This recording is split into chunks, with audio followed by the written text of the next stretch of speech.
mga kalaks, welcome to another vlog. In this vlog mga kalaks, we will be reviewing our dining buffet experience at Ilios Home Buffet sa may Adriatico branch nila sa may Malate, Manila. If this is the first time kalaks that you visited my channel, please don't forget to hit the like and subscribe button and click mo na rin yung notification bell para ma-update ka every time na may bago tayong video upload sa YouTube channel ko. And of course mga kalaks, the signature table setup. So mga kalaks, for salad they have different dressing, honey mustard, mango vinaigrette, mixed greens, may iba-ibang mga salad siya. Ito may cheese platter, may mga fresh fruits. Yan yung mga food mga kalaks. Yan, chicken fingers, ham and cheese rolls, potato wedges, may fresh sila lumpia na hubad. Tapos ito mga fruits. Tapos they have seafood jambalaya, I think this is it. Tapos may paella Valenciana, chicken alfredo. Yan, may paella din. This is chicken biryani. Tapos may mga veggies, beef bulgogi. Tapos dinakdakan. Wow, may dinakdakan din. Sige. Uy, they have baked salmon. Wala na ang baked salmon. Empty. Seafood pastel. Piping hot. Shrimp. I'm not sure kung anong luto niyan. Kalyos. Chicken inasal. Chicken salpicao. Tapos, what's this? Beef salpicao. May bread station din. Unti lang yung bread. Tapos may butter. For dessert, ito yung mga nasa dessert. May biko, different kind of cakes. Yan. For dessert mga kalaks, ice cream. Ice, and hindi ko alam kung anong pronounce yan. Yan yung brand. May mga popsicle sticks. Different kinds actually. For drinks, they have iced tea. Yan. Hindi ko alam kung ano to. Oh, wala. Under maintenance yung soft drinks nila. May chocolate dito, Slurpee, brewed coffee. Ito, may Singaporean sling daw. Tapos yan, water, infused water. And that's it. So pretty much mga kalaks, yan yung selection ng food nila dito.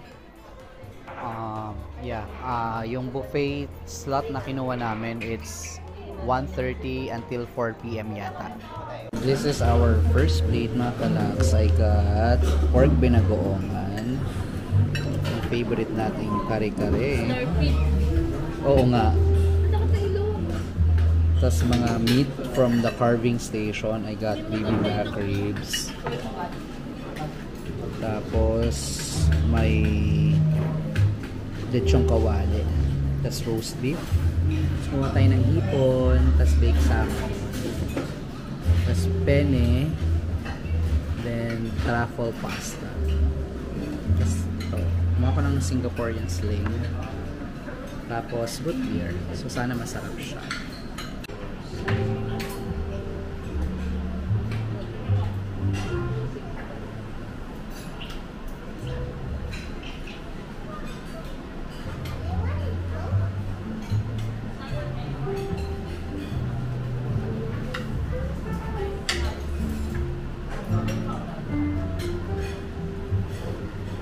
This is our pang-ilang plate, hindi ko natanda. Ito mga kinuha natin. Pastel, kalyos, yan. Tapos spaghetti. Ito dinakdakan eh. Tapos kare-kare. Mga kalaks. Ito yung kinuha natin this. Rice drop. Mango something. Ang unti lang ng dessert. Yan lang siya yung mga appetizing for me.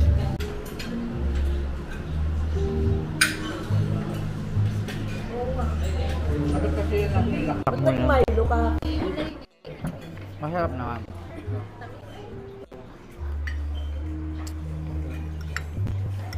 Narugi ka dyan, parang busog ka na.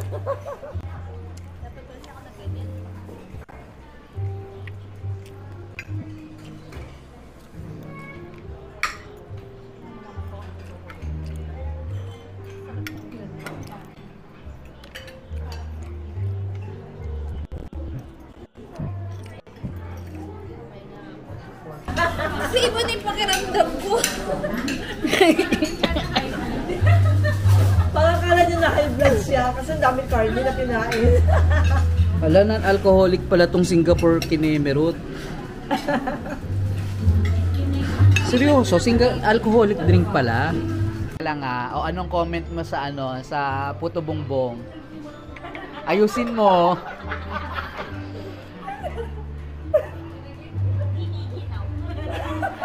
Ano Yula? Giniginaw? Ba't giniginaw? Nilalamig yung Puto Bongbong. Ay, ikaw yung mga karne. Matigas. Ba't nahihiya ka? Okay lang yan. Yung Puto Bongbong papunta na sa kalamay. Babes, yung bagoong, saan nakalagay dapat? Sa dessert, papuntang champuran. Yung review natin mga kalaks nung ating dining experience sa may Ilios Home Buffet, sa may Adriatico branch nila, tulad ng sinabi ko kanina, sa may Malate, Manila, will be based on 5 categories: the location, ambience, service, food, and price. Number 1 sa category natin mga kalaks is the location. Yung hotel kung saan located yung Ilios Home Buffet, located siya sa, nakalimutan ko yung pangalan ng hotel, ilalagay ko na lang siya dito, sa may Adriatico nga Manila. Madali naman siyang puntahan kung magko-commute ka or mag-grab. Ang problema dito mga kalaks, nung kumain kami, yung parking, I'm not sure bakit hindi kami pinag-park doon sa sa mismong hotel kung saan located yung buffet restaurant. Nag-park kami sa may side street lang, and I think sa mga busy hours of the day, medyo mahirap kumuha ng parking sa lugar na to. For location, we'll give it 3.5 out of 5. Pagdating sa ambience mga kalaks, as usual, maganda yung yung table setup ng Ilios. Tulad sa mga ibang branches nila, tulad sa Makati Plaza Hotel. Yung ambience okay lang. Medyo for me masyadong compact. Ang baba kasi nung ceiling kung saan located yung yung buffet restaurant. Plus yung restaurant itself hindi siya kalakihan mga kalaks, kaya sobrang dikit-dikit yung yung mga tables kung saan yung pagkaka-arrange ng mga tables, and medyo maliit siya for given the fact, halimbawa yung table for 10, supposedly medyo maliit siya for 10 persons. I guess yung table for 10 nila, it will be kung sa mga buffet restaurant, mga good for mga 7 to 8 packs lang dapat ang nakaupo doon. So we will give ambience 3 out of 5 rating. Sa service mga kalaks, medyo tingin ko understaff itong tong restaurant na to. Maybe because ang iniisip ko na lang, it's fairly new yung branch nila dito sa may Adriatico Manila. It's parang newly open pa lang nung kumain kami. So baka parang nag-a-adjust pa lang din yung yung management. Pero nung kumain kami, medyo understaff, hindi sobrang mabilis yung service. Yung pagre-refill ng mga food nila dun sa mga sa buffet area nila, medyo may katagalan bago ma-refill yung isang dish na naubos. Other than that, okay naman yung service ng mga crew. We'll give it 3 out of 5. Pagdating sa mga food mga kalaks, medyo ako kung sa buffet spread na na magbabayad ka, kasi ang original price niya is 1,400. Medyo for me, sakto lang yung dami ng food. Mostly Filipino cuisine yung makikita nyo dito sa sa buffet restaurant na to, yung Ilios Buffet. Yun nga, food options medyo limited.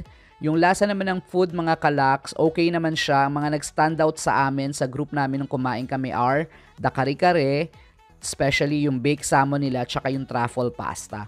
Other, yung ibang options sa sa menu nila that day nung kumain kami, hindi ko alam kung nagpapalit-palit sila daily ng ng sinuserve na food. Medyo for us, medyo may kulang. Halimbawa, yung mga pork binagoongan, anything pork na sinerve nung araw na yon, medyo matitigas siya for us. Tapos ang comment nila dun sa sa puto bongbong, medyo siya, sobrang gummy or matigas. Yung sa dessert mga kalaks, very limited lang din yung yung option sa dessert. Parang mga 5 pastries lang yung nakita namin nung kumain kami, and tsaka yung mga ice cream, ICE, hindi ko alam, AICE na ice cream, yun yung mga marami dun sa nila. Pero naubos din halos dahil nga very limited yung yung options for the dessert. Yung sa drinks naman mga kalaks, limited din. Meron silang alcoholic, yung Singapore Sling. Tapos lang, iced tea. Tsaka yung sira pa yata yung dispenser nila for the soft drinks. Yun yung medyo hassle. For the food category mga kalaks, we will give it 3 out of 5 din. Pagdating naman sa price mga kalaks, the reason kaya kami kumain dito sa May Ilios Buffet, para din bukod sa para matry namin yung service at yung offering nitong Ilios Buffet restaurant na to, is there was a promo via RCBC credit card na 50% yung babayaran per pax if you will be paying using your RCBC credit card. So ang regular rate ng buffet is 1,400, pero dahil nag-avail kami ng RCBC promo, ang binayaran na lang namin per pax is 700 pesos, which is okay na rin given the amount of food na offering nila that day. Pero kung magbabayad ka ng 1,400 for that buffet spread, I think it is expensive, in my humble opinion. Expensive siya, medyo mas maraming mga buffet restaurant na nag-o-offer ng buffet na mas marami yung options. For the price, I'm giving it 4 out of 5 dahil lang merong promo yung RCBC credit card. Otherwise, kung regular price yung babayaran nyo for this buffet experience, I'll just give it 2.5 out of 5. There you have it mga kalaks. Yan yung ating honest review sa Ilios Home Buffet Restaurant dito sa May Adriatico sa May Malate, Manila. Thank you mga kalaks for watching this vlog until the end. If this is kalaks the first time that you visited my channel, please show some support by hitting the subscribe and like button, and click mo na rin yung notification bell para ma-update ka every time na may bago tayong video upload sa YouTube channel ko. Thank you mga kalaks. Till the next vlog. Bye-bye.